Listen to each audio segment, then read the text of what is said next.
And Mr. Chard has his second up run in the PB Lawrence Stakes at Caulfield on Saturday. How's he heading going into the second up run? Yeah, he's heading quite well. He pulled up well from his first up run 3 weeks ago, and unfortunately we strike another heavy track, although he has had form in it. But he's probably still a run or two short of his best form at the moment, but he's getting towards his best weight and everything. So, I'm sure he'll run quite a good race on Saturday, but the last little bit might just find him out.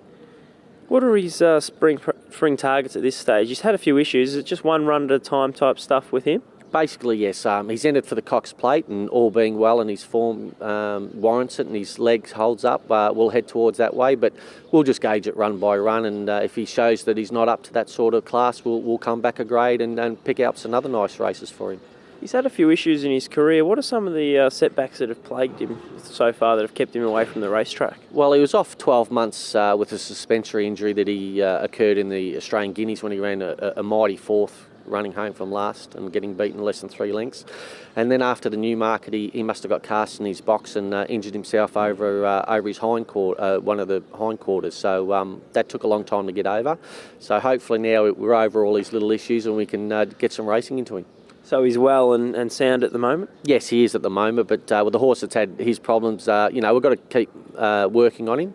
And he's a day-by-day proposition, but he's fine today anyway.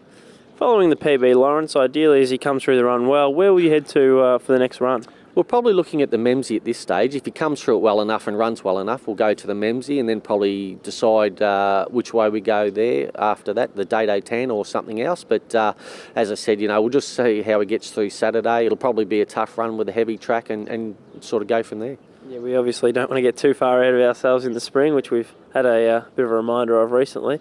Underestimation, first up on Saturday in the Vane Stakes. How's he ticking along? Yeah, very well. He had a jump out 2 weeks ago. He was going to have one last week. Unfortunately, they got called off just as he was going down to the barrier. So he missed a little bit of work, or a bit of hard work there. He still galloped. But look, he's very well. But he'll be in it for a long way, I'm sure. But whether just missing that trial takes its toll on Saturday, we'll find out.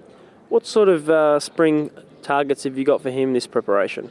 He's entered for the Caulfield Guineas, and we also threw him in the Cox Plate just because you've got to nominate so early and you never know what happens along the way. But ideally, I think he's a horse that does have a fair bit of ability. I think he's still probably 6 to 12 months off his full potential, but we will head towards the Caulfield Guineas, and same thing with him. If he shows that he's not quite up to it, we'll deviate and go to a lesser grade. He's by Elsamerd like Mr. Chard. What do you think is his best distance? Has he got staying potential? I think so. I think he's a genuine 2,000 metre horse. He won over 1,400. He's only go at it and won quite well with a big weight. He can go forward and relax in a race, and just his demeanour shows and his size shows that I think, like Mr. Chard, he'll run at least 2,000. Will he be out the back just settling into his work on Saturday, or will he be, he has showed he can race forward before. Do you think he can, or where would you like to see him on Saturday? I'll probably leave that up to Steve. He's drawn 9 of 9, and it might be the place to be on a heavy track. Everyone might be getting out wide by the third race, but I'll leave it up to Steve. But I would imagine he wouldn't be all that far off the lead, probably within 2 or 3 lengths of the leader.